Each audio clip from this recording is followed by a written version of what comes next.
Yeah, what I have presented at ESMO GI is the results of the CheckMate 459 study, which compare the clinical efficacy of nivolumab versus sorafenib as first-line therapy in advanced hepatocellular carcinoma.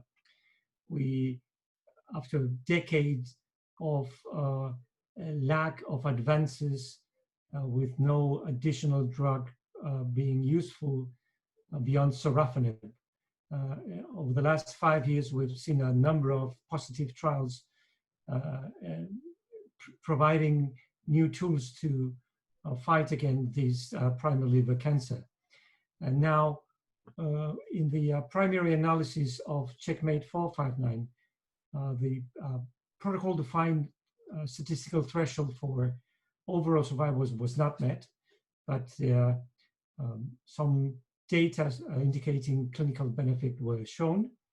But that was with a relatively short follow-up. Now what we have been presenting at ESMO GI is the results of the April 2020 database lock, which had a minimum follow-up of more than 33 months, which is a very meaningful period of time. And with more than 700 patients randomized 1-to-1 to receive nivolumab or sorafenib as the first-line therapy, what the survival curves show is that they start to separate at month 8, leading to a higher overall survival rate for nivolumab versus sorafenib at both 12 months, 24 months, and then after a minimum follow-up of 33 months, the survival rate for nivolumab at that particular point was 29% for nivolumab and 21% for sorafenib.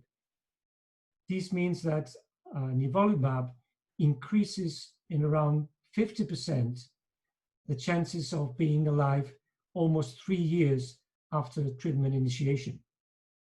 And this happens despite the median survival times have not changed. Median OS is 16.4 months for nivolumab and 14.8 months for sorafenib, with a hazard ratio of 0.85 and a p-value of 0.05.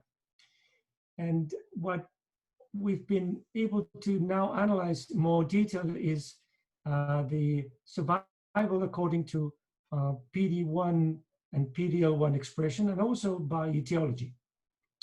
And for instance, with nivolumab, we were able to see that median survival times were similar in patients with a higher expression of PD-L1 or a lower expression of this biomarker.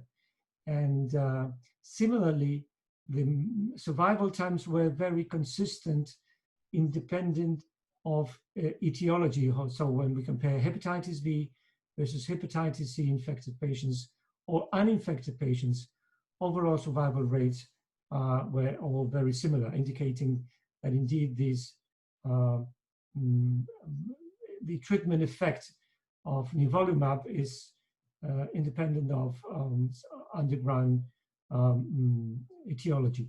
And this happens with a very good safety profile, also shown in the preliminary data presented last year, with nivolumab showing a more favorable profile, fewer grade 3 or 4 adverse events rates, and importantly, fewer treatment-related adverse events leading to treatment discontinuation. These better survival occurs despite the fact that fewer patients in the nivolumab arm, 39%, received subsequent systemic therapies after progression, compared to 47% in the sorafenib arm. And this higher number of patients receiving sorafenib as a first-line therapy, then receiving additional systemic therapies, most of them received indeed immuno-oncology therapies, including anti-PD-1 or PD-L1 blocking agents.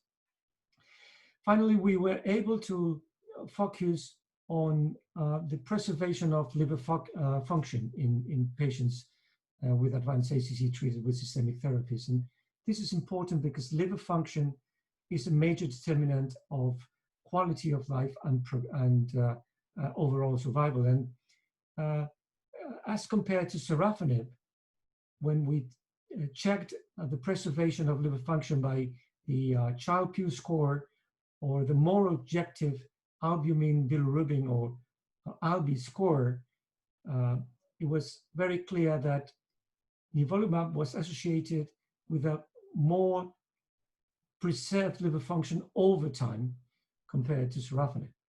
And this adds to the improved health-related quality of life that has been shown with nivolumab as compared to sorafenib. So all in all, we believe that this trial supports the idea that immuno-oncology agents provide clinical benefit to a subset of patients with hepatocellular carcinoma in the advanced stage and adds to the armamentarium of drugs against this primary liver cancer.